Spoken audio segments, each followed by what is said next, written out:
Hi everyone. In this video, it's kind of a continuation of my previous video and a few other previous video about higher level ascension or the next phase of ascension that people have to go through in this century, that even if they have been told by their guides that if they were a twin flame, that their twin flame journey is completed, they need to understand that twin flame journey doesn't get completed until you are still alive on earth. Some aspect of your twin flame journey with your twin flame will still continue while you are alive on earth as a particular soul. So your journey can't be completed because you've not reached the final destination of your journey, and that final destination you can't reach because you're still alive on earth. So whatever life purpose path you have chosen to be as part of a twin flame group, that life purpose path will keep unfolding at different phases of your life. So when some teacher tells you that your twin flame journey has ended, when you, like, let's say for example, have a settled life with your twin flame, that's the one phase of ascension journey that has possibly ended for you. The phase where you were separated from your twin flame, that phase might have ended for you.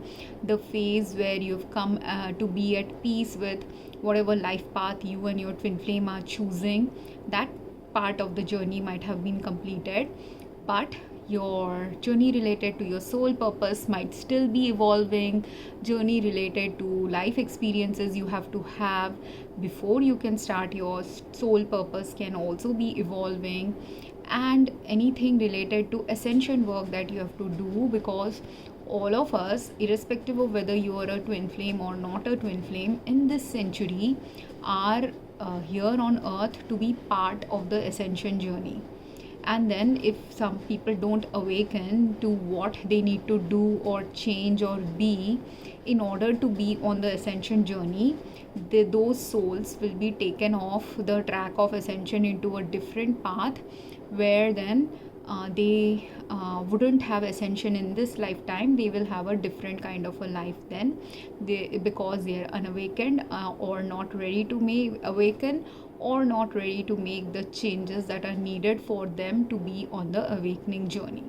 So that's why, if you decide, anyone who's on ascension journey, many people that I know, from whom I have only myself learned many things about ascension, many things related to healing aspects of ascension, some things that I needed to learn in order to teach on those topics or work on those topics in healing myself or resolving certain issues of my own life. While I was learning from these teachers, I was also one of those persons who has come here not simply to learn from others on how to be on an ascension journey, but also collaborate with others, and also teach or guide others. But I can't be a teacher or a guide to a person who doesn't understand that part of the ascension journey in this century of Earth's existence has to be about collaboration. So there are many teachers who are stuck in the older paradigm belief system that because they are teachers, they think that they don't have anything else to learn. But which is not true. Each of us is here on earth to teach as well as learn. Some people are here to teach more, learn less, but whatever ratio or proportionality of things you have to learn because there is a part related to collaboration that is also a part of the ascension journey. And that collaborative work you can't do if you do not awaken to the parts where you have to learn, you have to merge lives with another, you have to teach each other to collaboratively coexist with each other to make ascension fruitful or workable in the long run.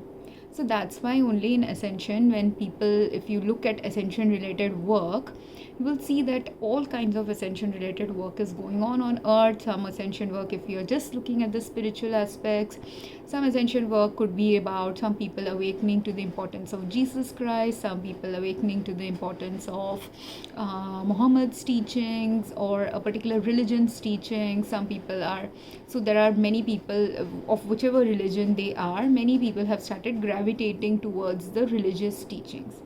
And now in those religious teachings only, when you're gravitating as a part of ascension, why is God distributing people to go towards different religions? God could very well, if we all are supposed to have a common goal, shouldn't we all gravitate towards only one religion? That is possible, but when people understand something deeper about religion, and this is not the earthly existence where everyone understands deeply about something about religions or multiple religions. So that's why only there are certain teachers or certain people who might have been born of one religion, and now they have got gravitated towards another religion in their adulthood. Or there are other people who are mixed religion couples who have children now, who have followed both religions and have understood something about two religions that they were meant to understand, because God does eventually have that goal of unifying everyone under the same umbrella of same way of perceiving God. But until we can reach that goal of perceiving God at the same level and understand how God is same essentially in all religions, that perception not many people have. And that's why people think that Allah is different from Yahweh, is different from Shiva. They all are different souls or different entities.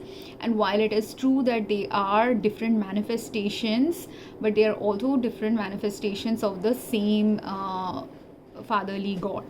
Similarly, the mother gods also, they are all different manifestations of the same motherly God. So actually, if people don't consider Mother Mary as a god or god-like personality, but even she has some traits that goddesses should have, that is an essential part of understanding ascension, because you have to understand the feminine energy as well. And while in the last century understanding the masculine energy and understanding Father God was important, in this century you have to understand the value of both Father and Mother God, or masculine and feminine aspects of God. And people don't realize this, but in a patriarchal society, when Jesus or Moses was talking about the Holy Spirit, they don't realize, but Holy Spirit is actually the divine feminine energy, and Father God was the divine masculine energy. And this is something people have to awaken to. What does the Holy Spirit mean? That's why, because the Holy Spirit and people usually perceive that if it is a divine feminine energy or it is the feminine spirit, they all perceive that the feminine spirit has to be someone self-sacrificial like Mother Mary, someone with a lot of love for everyone, which is true. Both Father and Mother God, both masculine and feminine energy in God, is meant to have that deep, overwhelming love for all of humanity. That because that is how fathers and mothers are. Like, if you are really a good parent, you will have this deep, overwhelming connection to all your children. Each of your children will be deeply connected to you, and the better the parent, quality of parent you are, better will be the depth of connection and emotional connectivity you have with your children, right? But in order to have that depth of connection also with your children, the parents have to also have good deep connection amongst themselves as well. The deeper the parents are connected to each other, then only the depth of connection to their children arises. And the less connected your parents are to each other, you will see less connected the parents will be to the children as well, which is the problem of modern society, that when people marry partners out of some mistaken beliefs, out of convenience, out of attraction, out of love, but love that is not the long lasting love, then what starts happening is that while love was the intent of a relationship, when some relationship started and initially some love was present in the relationship, if the vibrational frequency match between people is not the same, that love can't sustain long term, because of the simple fact that two people have some personality traits that are so different from each other. The only reason they came together to be with each other was to learn something from each other, was to value something about love, but also to disengage from that love that wasn't the right love for them. And this thing is a thing that many people have struggled with in their lives, in the modern lives. Many people continue struggling, and that's why only when we keep struggling with the idea of the right ideas surrounding love, right ideas surrounding our purpose on earth, right ideas or beliefs and choices surrounding how we should interact with each other on earth when we are living a family life, social life, work life with someone, all of these mistaken belief systems surrounding love, surrounding work, surrounding our purpose on earth is the reason why pain ends up existing on earth. Because when we don't understand our own soul at a deeper level, we also don't have the capacity to understand another person at a deeper level. When we do not have the capacity to understand self and another at a deeper level, that is when the misery is created, because we didn't understand ourselves, we didn't understand another. And then there are other people who have understood themselves, but they have understood it in a distorted way, or in a way which is misaligned with how the world was created to be understood. They have let a lot of darkness distort their perceptions about what is the pure way of living, or balanced way of living, or harmonious way of living, or aligned way of living. Or they're using all the principles. They know technically what are the principles of this is the balanced way, this is the harmonious way, this is the aligned way. They know all the theory, but when it comes to the practice, they haven't practiced what is the balanced way, aligned way, harmonious way, or they haven't understood what is the deeper ramifications of being that way. And that is where we'll end up in trouble again, because then that is we may have a lot of information, we don't know how to apply that information, and our soul is not awakened to apply that information. For example, if a toddler is there in the family and the toddler has just barely started to walk, will the toddler who has just barely started learning how to walk the same way as a 5-year-old who has been walking for 2-3 years? No, right? The toddler who has just barely started to walk will be walking very uncomfortably. He's still finding out how to walk. Like, he knows that he has these muscles, he knows he has to put his one step in front of the other. But while he knows that has to be done, his body is not yet ready from the crawling stage to start taking those steps in the same way. And his steps will not be the same confident steps as a 5-year-old child. And then after, even how a 5-year-old child walks is very different from a teenager's walk, because now hormonal changes have happened, body has shifted. So again, your walk will be very different, which will be again and a insecure teen's walk will be very different from a secure teen's walk. So like that, all these different elements of walking. And also not just when you are younger, as you age also certain changes happen, which again can shift and change how you walk, shift and change what you do in life. And all of these, if you don't have a deeper understanding that at different stages of life, what is the appropriate way, what is the inappropriate way, what is the balanced way, what is the unbalanced way, what is the healthy way, what is the unhealthy way, what is the way where someone is struggling because they are a novice to that practice, versus what is something where someone is pretending to struggle because they are actually not a novice and they are doing some manipulation or something.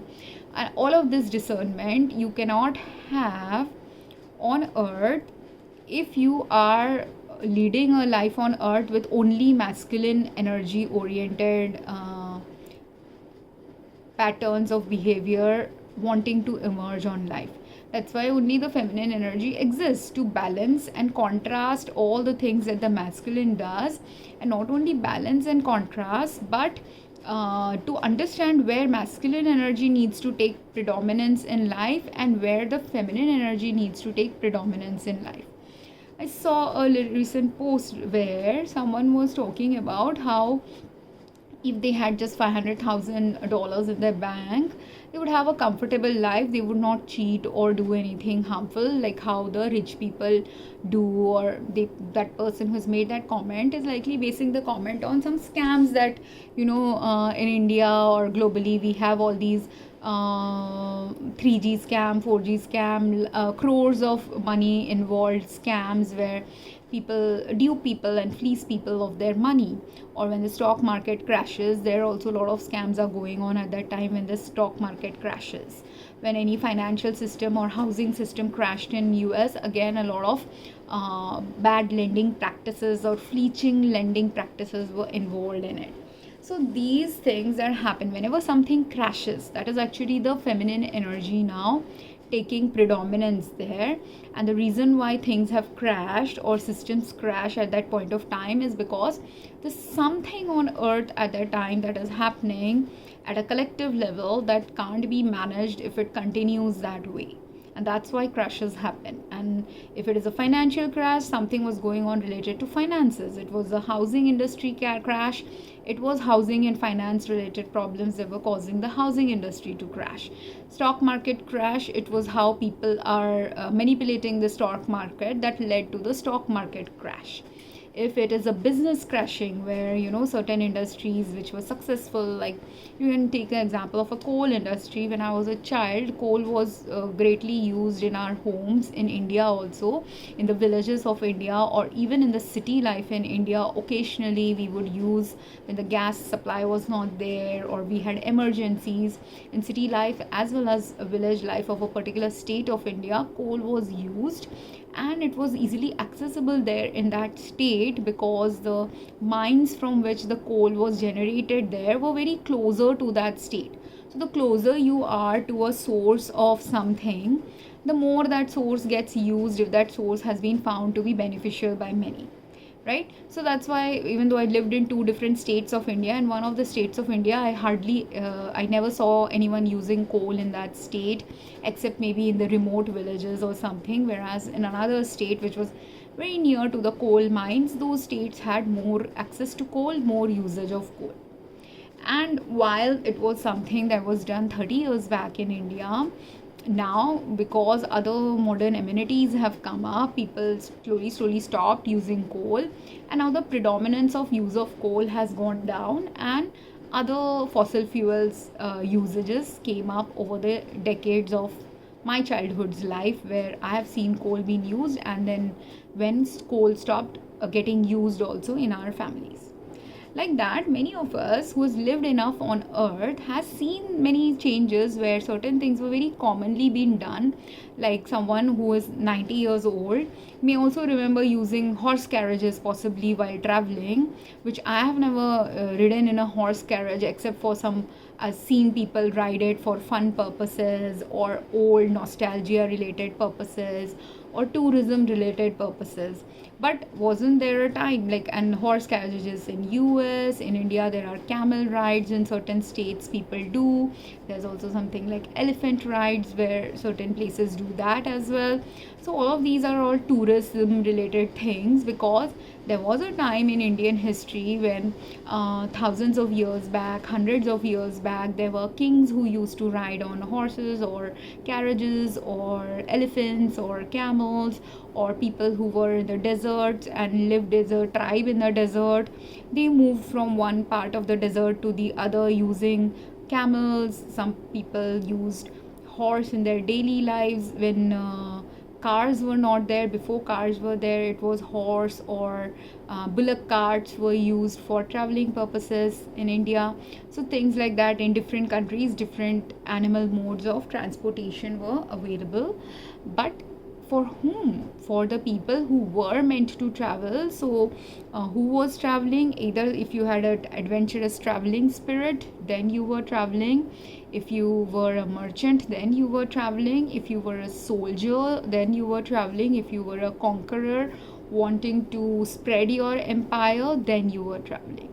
Other than that, were most of us otherwise traveling? No, most of us were stationary. And that is how earthly life is meant to be. A balanced, stable earthly life is meant to have like this. We either travel for fun purposes, we either travel for, in the modern world, the additional thing why people travel is for fun purposes, that we want to explore another country, we want to live in another country briefly for a while, or we want to work in another country for a while. Those kind of travelers also exist currently on earth, where Some person may want to live in another country for a few years, but they want to get back to their home country eventually. Some people want to move to another country simply because they don't like living anymore in their own country, and they might have a sole purpose going and living in another country, so you eventually migrate to that country. All these things are happening on earth currently. Why? Because that is also part of the ascension journey. Because without travel, without people exchanging information, without people merging lives with each other, we can't go towards the higher level of ascension that is needed eventually on earth, that can only emerge slowly, step by step on earth, as we start getting context and understanding perspectives of others who are different than us. And that's why in the few centuries back, when conquering was happening by Europeans, and many European countries migrated and shifted their population from Europe to some Asian country, African country, South American country, Central American country, at those times when the wars were going on or socioeconomic things happened leading to overtaking of the country's ruling. While it is true that there was a lot of pain and oppression and cruelty that happens and follows when someone comes and attacks a place, causes the place to have some kind of a misery where the local population's life as they knew it gets destroyed, and some of it gets destroyed in a very bad way. But at the same time, the things that were destroyed in a very, very bad way doesn't mean that that was the only thing that was there. If only destruction was the purpose of the Britishers coming to India or China or any other country where the Britishers conquered the world, then they wouldn't have been allowed to conquer so many people. Same way, if cruelty was the only reason why the Portuguese went somewhere, or the Spanish went somewhere, or the French or the Dutch went somewhere, again, if it was only about cruelty, that wouldn't have been spread so far in so many countries. So there was a higher purpose to these countries now going to other countries, and that higher purpose now, centuries later, people have to realize, people have to heal, because after centuries of being oppressed by someone, those who were truly oppressed, they should hold the pain about it. They have a valid reason to hold the pain about, my ancestor was raped, or my ancestor was cruelly, taken out of their property rights or something like that, or our family's jewels were stolen by an American or a Britisher or a Dutch person. All that I understand. But while there were many who got harmed, and many got personally harmed, their family properties, their money, their power, their legacies got taken away by someone at the time when the Britishers came, or the Dutch came, or the Portuguese came, and many other Europeans came to India, and different parts of India were under different European control. And it's very likely that you should have that angst. But also understand that along with that angst, you have to also realize that if you are the progeny of that Britisher, progeny of that French, progeny of that Dutch population, or even if you weren't their progeny, but your parents were working for them, your parents gained some meaningful livelihood as a result of them, there are a lot of segments of population who also got benefit from someone else taking over a system.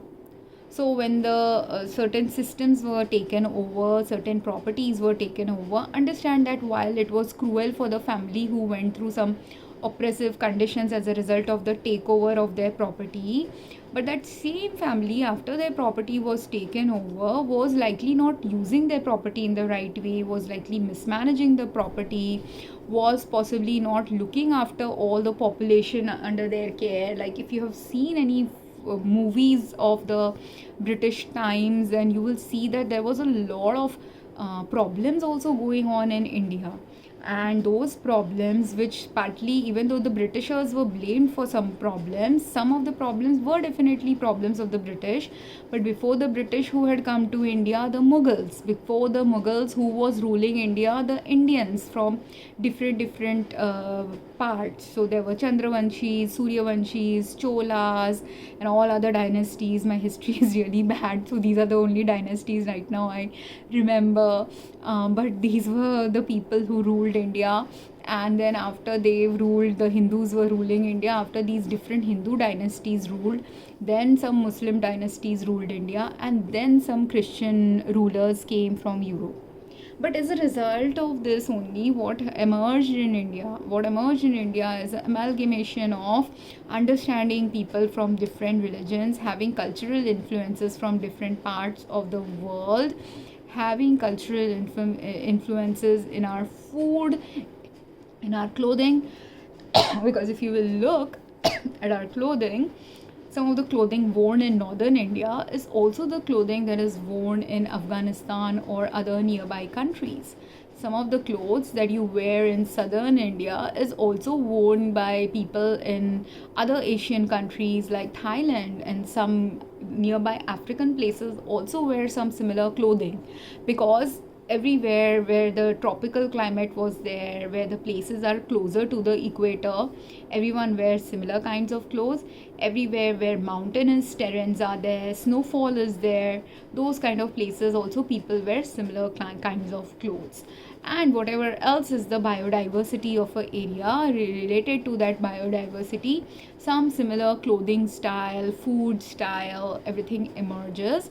And eventually, when environmental conditions aren't influencing your life, there are so many of us who are comfortable now wearing dresses outside of simply our environmental conditions, and exploring and wanting to wear clothes of a different culture, different country, different way of life than what we were used to, either for fun purposes or for functional purposes.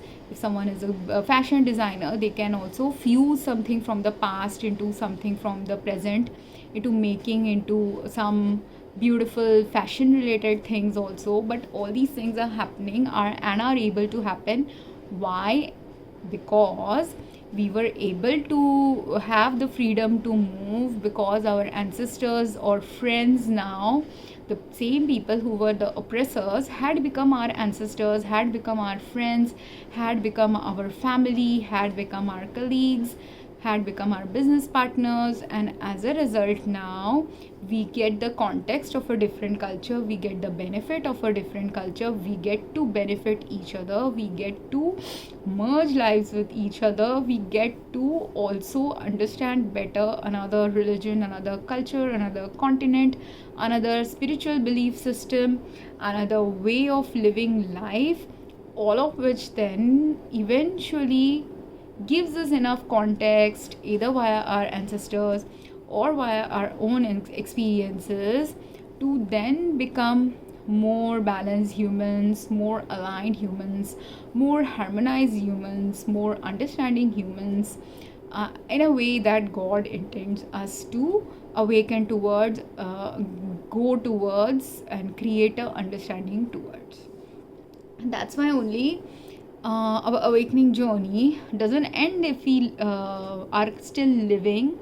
It doesn't, our twin flame journey also doesn't end if we are still continuing to exist on earth, because there are many elements to the twin flame journey we have to awaken to. There are many elements of this awakening journey we have to awaken to, because we are not on a earth where whatever we did in the past we have to continue doing in our present.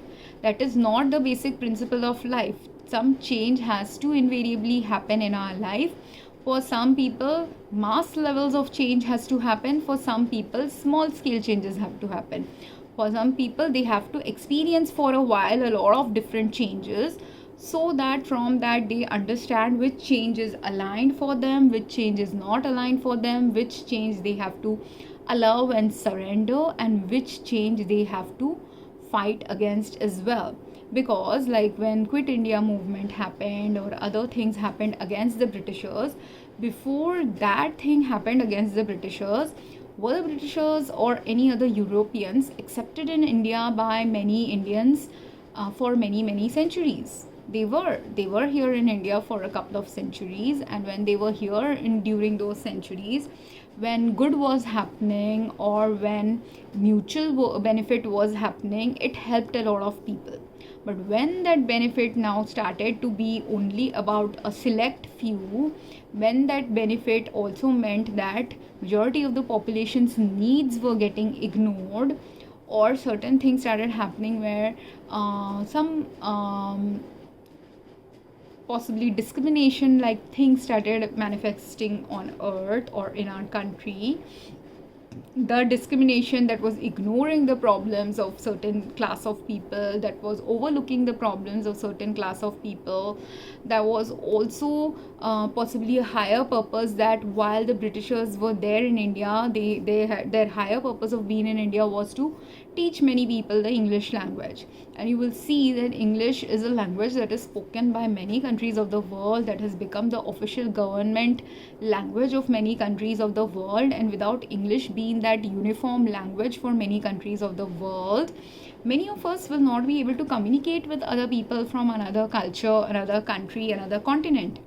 And even though English in different continents has a different accent, has a different slang, has some different intonations, and same word can end up meaning slightly different things in two different countries, even then the more you develop a understanding of the English language, or the more a greater population of earth starts understanding and communicating in the English language, it means that that much percentage of earth now is ready for at least doing some uniform collaborative activities together with each other that they can't do if they don't learn the language, or they are not going to be able to do that higher level, like if a higher level change has to be executed on earth, and that higher level change has to be of a kind where globally some changes have to be made. That global change, is it going to be easier if we have many people who understand one common language, or is it going to be more difficult? And is it going to be more difficult, like in the Bible it talks about the Tower of Babel, where everyone is talking in different languages, no one is able to understand each other. Why? Because everyone is communicating in a different language. So if higher level work has to be done, and if you don't want a Tower of Babel like functionality to emerge on earth, we all have to speak the same language. We all have to also get together to understand the same perspective that needs to be understood in order to drive that change. Otherwise, can we go towards that change if we all speak in different languages, all have a very divergent perspective about something, where if everyone has a divergent perspective, you cannot unify together to bring some change. Like if everyone on and which was a problem, you will see when Britishers left, French left, Dutch left, there were many people who still held this divergent perspective. They weren't sure, should we, there was in Jammu and Kashmir, the leaders there, certain parts of India, people weren't sure. We are Muslim, but we also like interacting with percentage of this population of this country, or maybe our tenants are not Muslims, they are Hindus. So should we go with a Muslim nation or should we go with a Hindu nation? And while with Jammu and Kashmir, going with a Muslim nation might have been easier because terrain wise, geography wise, they were connected to the Hindu nation and Muslim nation. In both places they were equally connected. So for them that dilemma happened. They were equally geographically connected to either side, so they didn't understand what to do. Well, similarly with Hyderabad or West Bengal, East Bengal was geographically very far away from Pakistan. So East Bengal could have very easily decided to be in a part of Hindu country. But again, they decided because they have Muslim majority, they wanted their own autonomy. So, but Hyderabad could have decided to be a part of Muslim country, but they decided geographically they were further away. So while East Bengal decided to separate, Hyderabad didn't decide to separate, even though they did have Muslim majority. They decided to stay part of India. So these things had some higher overarching purposes to teach people something about unity and diversity, and why unity is important, why diversity is important. And the people in these countries or regions of the world that I'm discussing, they have the higher purpose of learning what they were meant to learn about religion, geography, family connections, social connections, socioeconomic connections. All these things they were meant to learn about it. That's why they faced a certain challenging phase in life, when partition happened, when things got disrupted, when people were kicked out of their homes or people were forced out of their homes because of riots, and a lot of cruelty happened. Was that cruelty avoidable? Yes, it was a very avoidable cruelty, but it can only be a avoidable cruelty when mass number of people understand the overarching repercussion of a certain decision or a choice made. Because while Pakistan decided to become a Muslim country, India decided to be a Hindu country, or whatever was the reason for the partition, that was one of the excuses given to separate these two countries. But realistically speaking, it was all about political power. Some people, Jinnah wanted his own political power and Nehru wanted his own political power. That's why they decided to separate the countries. Even Bengal, people in East Bengal, they wanted their separate political power. That's why they decided to separate into a different country. People just wanted a different power and control of power. But the thing that at the higher level was about power, at the lower level of humanity became about religion. And that thing about religion also, you were not necessarily, it became a point of religion because people didn't understand that even if you've become a Muslim country, non-Muslims can stay there. Even if India became a Hindu country, non-Hindus can stay here. And while in India it was very easy to do that, because India already had a amalgamated population for many centuries, and people had already inside of the Indian subcontinent started doing things where they are okay with a neighbor being Christian, okay with a neighbor being Hindu or Muslim, okay with half their family being one religion, other half being another religion. Well, that was going on in the central parts of India, but in these parts where the riots happened, that acceptance had not yet emerged in the souls of many of the humans living there. So basically those were the unawakened souls, and that's why for those unawakened souls and in those unawakened places, and also because of fear and other reasons, the cruelty started happening, where people wanted to push people who are not Hindus out of their country in Pakistan, and people who were not Muslims wanted to exit India, or Hindus might have pushed Muslims to leave India. All these things would have happened. And again, I was not born in that century, I was not living in these parts of India to know all the deeper inner details of why people did what they did.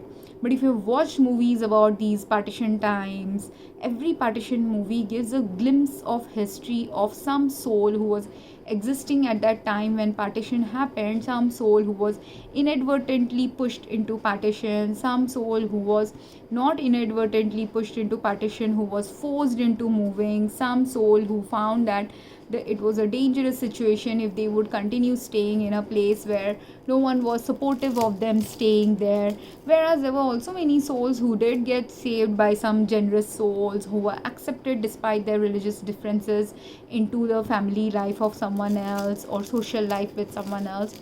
Both things happened. So while cruelty also happened, war also happened, riots also happened, good things also ended up happening to some people whose stories doesn't get told. Because understand this, when cruelty happens, when devastation happens, it gets more coverage than when happy times happen or good things happen. But it doesn't mean that good things and bad things don't happen in equal number.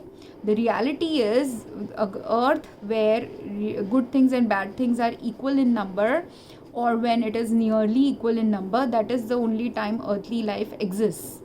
And the moment if only bad things are existing in earthly life, bad things will lead to self-destruction of certain things.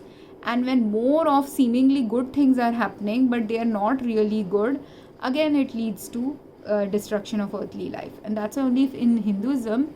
I also don't know very details about Hinduism, but it is talked that every time if you combine the Hinduism's knowledge with the Ice Age related knowledge, understand that for civilizations can exist on Earth for many centuries, and then they can self-destruct themselves, leading to a ice age like phase, like how dinosaurs got extinct during the ice age phase. Like that, there could have been other civilizations on Earth even before the dinosaurs, those civilizations that got extinct after they self-destructed themselves, when they didn't understand the value and purpose of certain things. And when that civilization destroys itself, in according to Hinduism, or according to the tale of Noah also, there's in Noah's tale there is a great deluge. In Hinduism also, in Manu's tale, there is a great submersion of everything on earth, because that happens. Water essentially causes the destruction. In their tales, water caused the destruction, but in some other destructive tales, other things will be destroying it. In Ice Age, the ice was destroying it rather than a flood. In also now in California, when the wildfires are going on, the fire is destroying many things, because that is the thing that was supposed to destroy something that is unsustainable, something that is going wrong, something that people are not understanding why it is going wrong. And I'll talk about the California fires possibly in a next video. I want to talk about it in more of a practical sense, because there's a lot of practical things that are going wrong, leading to the California fires continuing. Same way, there's a lot of practical reason why a lot of destruction of related to war, related to riots, related to natural calamities occur on earth, because people are not attuned to why they are happening on earth, or how humans are responsible for those calamities to strike at a greater level. That is why those people who are part of awakening also have to awaken how human activities impact our life on earth. And that's why, while there's part of people working on the spiritual aspects, those who are working on the spiritual aspects are awakening to spiritually what do we need to bring back into our lives in order to be aligned with what is our life journey on earth. Those who are now awakening to natural calamities and natural disasters related things, they have to awaken to how humans are influencing bad climate on earth, how we are responsible for certain climate changes on earth. That if we do, and with climate, people don't understand this, and that's why only climate change topic is so complex, and people are so confused about the topic, because they'll be like, if some people say that earth temperatures are rising, there are other people who are saying no, it's not rising, the average temperature is still the same, or in our area it's snowing, and that's why I don't believe you. Which is true, because you're too literal. That's why you're thinking that while snow is falling in your area, and that's why the news of heat increasing in some other part of the world will be false. But the reality is, climate change is like that. In some parts of the world there will be snow, in other parts of the world there will be fire, in other parts of the world there will be earthquakes, in other parts of the world there will be tsunamis, in other parts of the world there will be rise in temperatures related to crop failures and things like that, and things like that are going to manifest, and all of which is influenced by human activities only. But because when heat is, too much of heat is there in one part of the earth, it gets balanced by too much of cold in another part of the earth. And the healthy earth will be where there is not too much cold, not too much heat, the right balance of heat and cold, or the right balance of weather conditions where heat and cold come in a cyclical phase. That is where a balanced earthly life exists. But when climate change is happening, that's why those parts of the countries where a lot of snow is happening, their climate change is related to excess snowfall, unusual amounts of snowfall, long-term amounts of snowfall, much more death-causing snowfall. Whereas in the same part of another part of the same country, while snowfall is impacting someone's climate in one part of the country, another part is facing fires, again leading to death and destruction. And the ultimate thing is, human activities are causing the death and destruction, and it's easier actually to understand the heat related activities, the fire related activities. The colder activities are actually a little difficult to understand. I also don't understand the colder elements. I understand the heat related elements a little bit better because I have been born in a hot country, and heat related problems have impacted my health for many years. So I do understand the heat related problems a little bit better.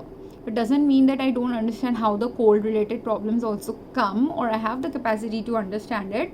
But it might take me in the while, let's say in the 40 years of my life, I understood how heat related activities or things that we do in our life that lead to climate change related to heated factors impact earthly existence and harm earthly life.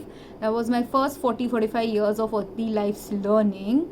Next 40-45 years might be about understanding how the cold impacts our health, how cold behaviors, how cold related problems are also human generated, where cold related problems are human generated.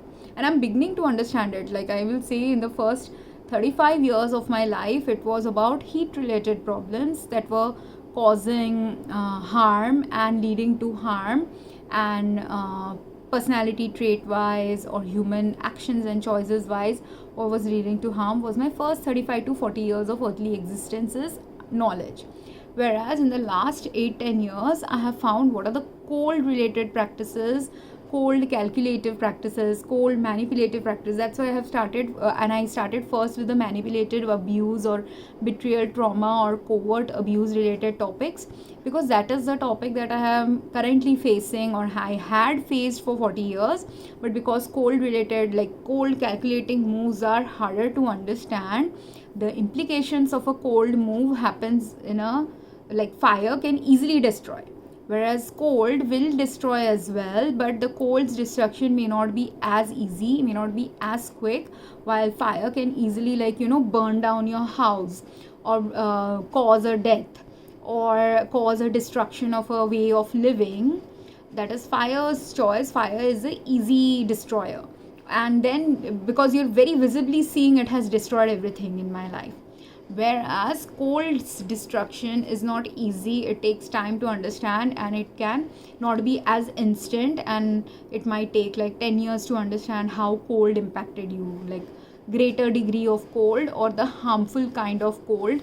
And very few cold related measures, like if you know an avalanche fell on me and I got buried in the avalanche and I died, that is the instant destruction of cold that happened. But there's also other people on me, an avalanche could have fallen, but I didn't die, but maybe I broke some bones, and the major bones that were broken also got identified, but the subtler things that were not identified, those things can result in a 10-year later, 20-year later health issue, right? So this is like for an avalanche. But like that cold calculating harm done on someone also has a insidious path, it has a hidden path, it has a covert path, because cold is not easily understood by majority of the population, because majority of the population on earth didn't live in colder countries like Canada. If you look at the population of earth also, very few percentage of population lives in Canada, few percentage of population lives in Russia, the two countries where the most cold is there. And in Europe, while there are many percentage of population, Europe also has similar cold weather as Canada and Russia, but still many countries of Europe, you will again see that the colder regions of those European countries again has lesser density of population. The warmer regions has more density of population, especially because colder regions are difficult to navigate, difficult to understand, difficult to intuitively gauge from the human perspective by a human who is meant to be more of the central earth nature than the colder earth nature.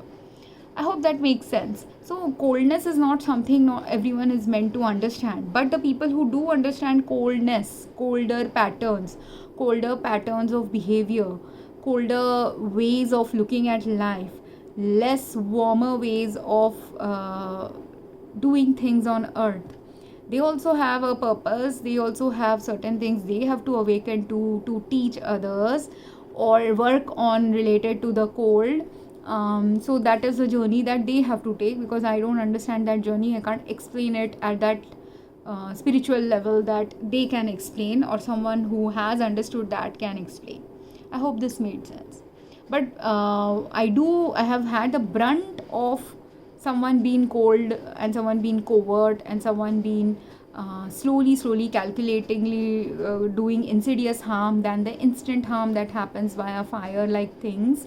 So that aspect, because I have started understanding what I have understood, or I'm beginning to understand, is what I make via some of these videos of hidden abuse related things that other people might need to wake up to, especially if you do not want a earth which is heavily misaligned. Because while coldness has its purpose, understand that that level of coldness and darkness and slow calculated harm should be allowed on earth only when it is necessary.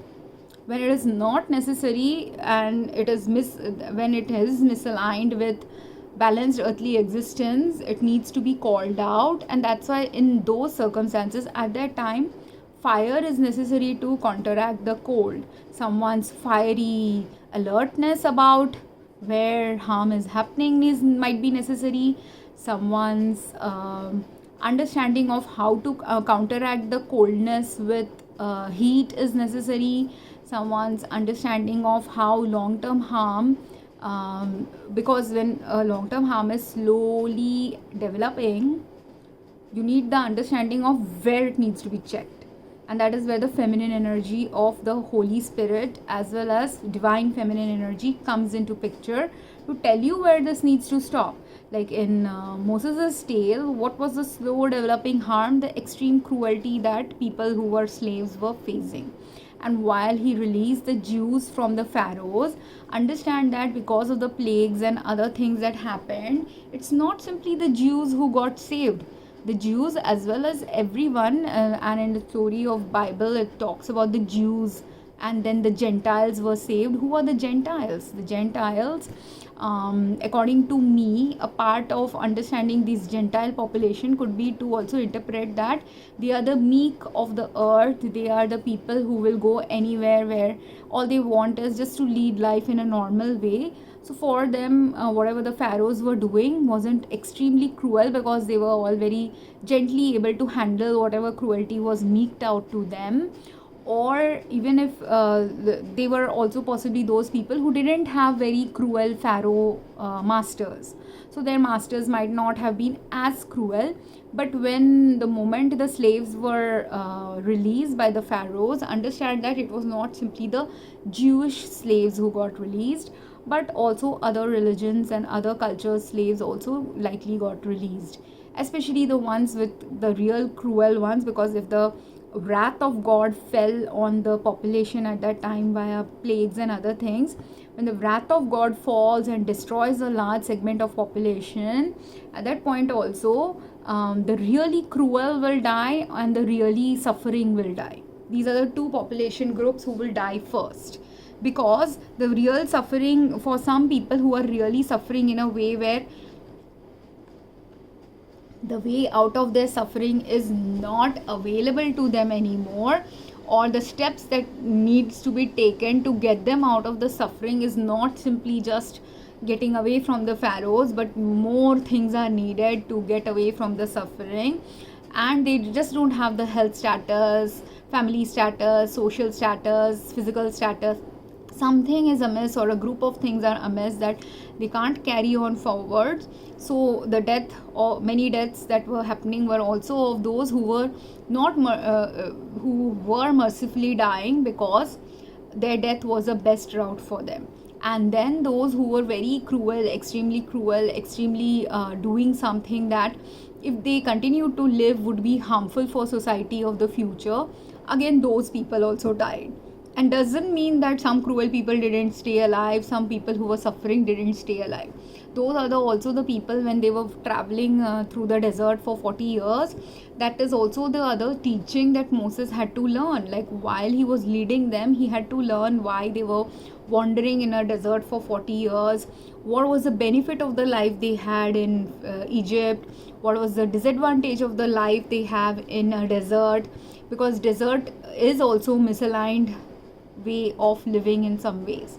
desert life is not for everyone. Only certain souls are meant to be living a desert like life. Most souls are not meant to live a desert like life. And that realization also needed to come in Moses and the people who were wandering through Egypt and trying to go towards Israel. So this thing again, those who went through that journey will understand that, but those who also went through something similar related to their journey where their past life got destroyed, and here also when the Jews and other people, slaves who were now freed and they are not slaves anymore, when they have left now their masters, did they have to realize the importance of those masters who weren't cruel to them? Did they also have to realize the importance of those masters who were actually beneficial also for some people? Because some people need guides, some people need to be guided. They get lost if no one is there to guide them. So for those people, if they get lost, if no one is there to guide them having a master is important, but them having a good master is important. So understanding the difference between, just because pharaohs were ruling Egypt doesn't mean that all pharaohs were cruel, or just because we see these whip like pictures of pharaohs, whipping someone for some work, doesn't mean, or a pharaoh's worker whipping someone, we don't know that means that all pharaohs were like that whipping their employees. So those who weren't whipping their employees, those who had provided some comfortable existence to their employees, some of those employees maybe were not also supposed to go in the desert, but they still followed because they were just following their friends, right? So these kind of teachings also some people had to learn possibly. So all of these are the reasons why certain things exist on earth, why it exists, why is it allowed to exist, because in the good there's sometimes some bad, and in the bad there's sometimes some good. For them who left a comfortable home in with a leader who was or a master who was not cruel, who was very supportive actually of their health, for them wandering in the desert for 40 years could have been a challenging experience. So while for majority of the Jews, 90% of the Jews, it might have been a very freeing experience, there could have been 10 or 20% for whom it was a cruel experience as well. And that's why only, and since Moses didn't realize that who should come with him, who shouldn't come with him, understand that even during the plagues, while it was majorly supposed to be a teaching for all the pharaohs who were asked to release the Jews, and many of the wrath of God related actions were a warning for the pharaohs, or about wake up call for them about where they are doing something wrong. While the majority lesson was for them, there was a minority lesson in play happening also for Moses. Whether he learnt it or didn't learn it is the reason why certain things then unfolds with not just Moses, but Moses and everyone who was following him, right? So if you learn the lessons, then in the next life or in that life you will apply that lesson. If you don't learn the lesson, again you might have to take, that is how the circle of birth and reincarnation and all that happens, right? We didn't learn the lesson, we didn't learn the good in the bad in the good, or what we perceive as good could be also bad for certain people, while for many people it might be good, it might still be bad for certain people. And what we perceive as bad could end up being good for many people, few people, while for majority it might be really bad, it could still be end up being good for certain people. So these things are the discernment that we gather as we progress and evolve on earth in our one life only. If you have 100, 200, 500, and in the tales of the Bible you will see there are people who have lived 500 years, 1000 years and all that. So those people who have lived these long lives, for them the life lesson was learned in that long 1000 years of life. Whereas in the Middle Ages there were people who were dying and died in their 40s and 50s. Why did they die? There were many reasons, spiritual reasons, psychological reasons, practical reasons why they were dying in the 30s and 40s. But as a result of now having died in the 30s and 40s, that lifetime's experience combined with another lifetime where they lived possibly 70, 80 years, that combined gives them a lifetime experience of over 100 years of earthly existence at two different time points on earth, at two different maybe socioeconomic status or social status on earth, giving you the perspective of like in one lifetime you could have lived for 40 years and you were a poor laborer in London, and in the other lifetime you're not a poor laborer in London, you're an average middle class person in an Asian country. So would you have some perspective about how it was in European life? Even if you consciously don't remember it, subconsciously your soul will still have the energy of understanding what it means to live in London. And also, if you have now studied history in your current life as an Asian, at that time also, even if you've never stepped into London, you will still understand the misery. You may still have the empathy to understand the misery of people living in a different country, in a different socioeconomic status. Even if you never lived through that socioeconomic status in your present life, your soul may have a memory of it. And because your soul has a memory of it, and while having a soul memory also, if you have developed now the empathy of that living conditions paradigms, you have now become a evolved soul. If you don't understand to become a evolved soul, you have to understand greater and greater levels of things associated with your particular life or particular lifetime. That is how you evolve.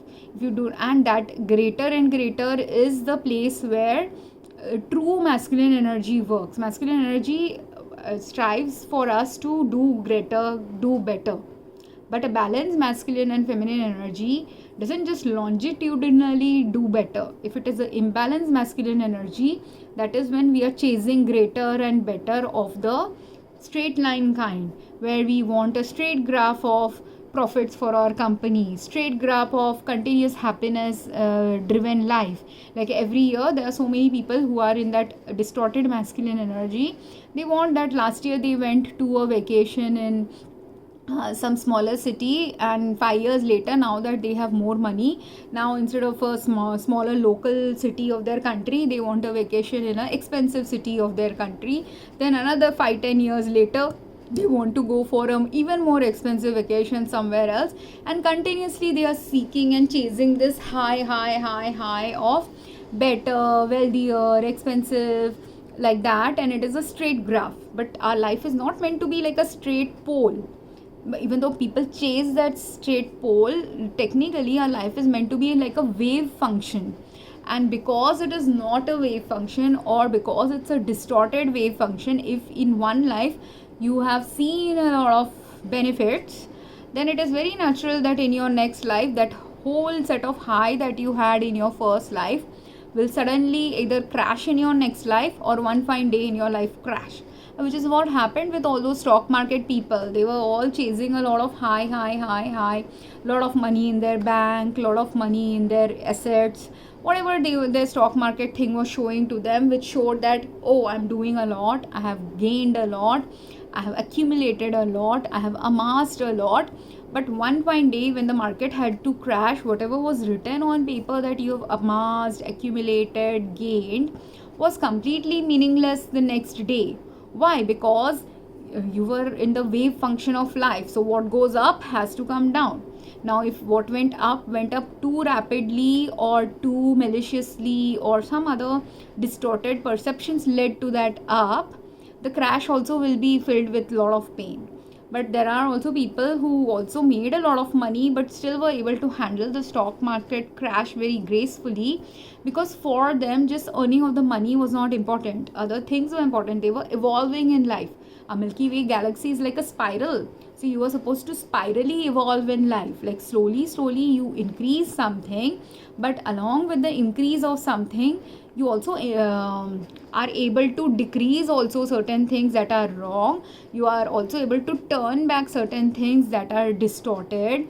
You are also able to allow the feminine energy to tell you that this high is incorrect high, or an imbalanced high, or an unethical high, or an immoral high. That is what the Holy Spirit and the feminine energy is supposed to tell you, where you're going in a wrong direction, or while going in that direction, it will warn you. When you are in a balanced masculine feminine energy, the warning will work for you. Whereas if you are in an imbalanced energy, even if you get a lot of warnings, the pharaohs were not in a balanced masculine feminine energy, and they were majorly not in a balanced masculine feminine energy. That's why so many plagues happened in the tale of the Bible. Whereas similarly, those same plagues that plagued Egypt at that time, the ones who were not listening and not in the balanced masculine feminine energy, they ended up now having the baddest repercussions of it. Whereas in those same pharaohs, there could have been a percentage of pharaohs who were doing a lot of good things, who were not dealing with Moses, who were balancing and learning from Moses. And if they were doing a lot of right things, you would also have seen there would have been some pharaohs whose life didn't get destroyed, who were aligned, who were not chasing this graphical high, but their high was a spherical one, where some high will also be there, because its sphere of our Milky Way galaxy essentially indicates some increase is happening, but some rounding is happening, meaning some decrease is also happening, and then another increase is happening, but related to something else. And that's why it's a spiral. It's not even a wave function, but sometimes it can be also a wave functional ability of our life. It really depends on what aspect of our life we are looking at and how we are looking at our life. And I'm really bad at understanding or explaining physics, so while I'm using a physical mechanism to explain this is for the logical oriented person. And it went dark because I am myself at a dark, or maybe we are meant to live in the dark about this wave function and spherical thing understanding. But understand that ups and downs philosophically and at the spiritual level, ups and downs of life are necessary for all of us. And if we know how to handle the up and down in a balanced way, then we stay aligned in God's path. When we don't know how to align ourselves, or we don't have the right people in our lives, because for that reason also we exist with so many people on earth. So when I don't know how to stay up and down in a balanced way, I need other human beings in my life to be able to help me in staying in alignment and in balance. And I likewise am supposed to do that to other people in my life. So when you are in a group where all of us are doing this ascension related work or up and down related work, or jointly struggling together at certain phases of our life related things together, when many of us are doing it together and jointly and collaboratively, that is when also we are balancing each other and balancing our lives with each other. Whereas in ascension, you will also see, this is the second part I wanted to discuss, but maybe I'll discuss it in the next video. But understand that part of the ascension is also learning who are you supposed to work together with, collaborate together with. If you have been working so far in your life with people who are not supposed to balance you, who are not going to align you, who, if you are present in their life, you don't balance or align them, then it becomes a mismatch. And when that mismatch is happening, that is the reason why also in ascension work, or certain people who are doing ascension, they go through a very dark night of the soul phase, or very challenging phase, where many things start breaking down and falling apart in their life. And this breakdown and falling apart of normal things that had worked for them for 5, 10, 20, 30 years is now not working for them anymore, is because those people you are working with, living with, doing something with, collaborating with, or those functions that you were doing in the past may not be something you are meant to do currently in the present. Currently you may have a time where you might need to rest for a while. Currently you may have to go through a time where you may not have to work at all for a while.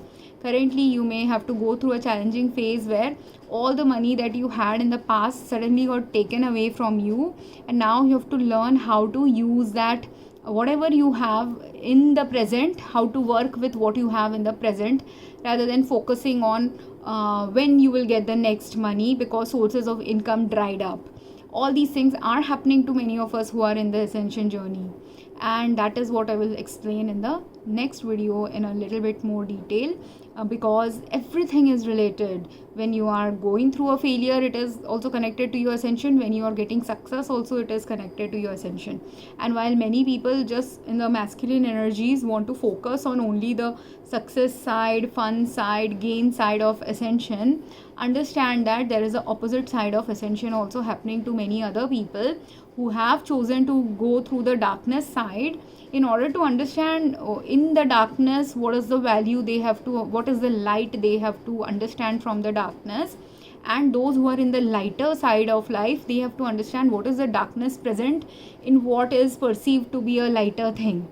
I hope that made sense. And anyone has questions, comments, wants to connect with me, feel free to connect with me. Thank you very much. Have a great day.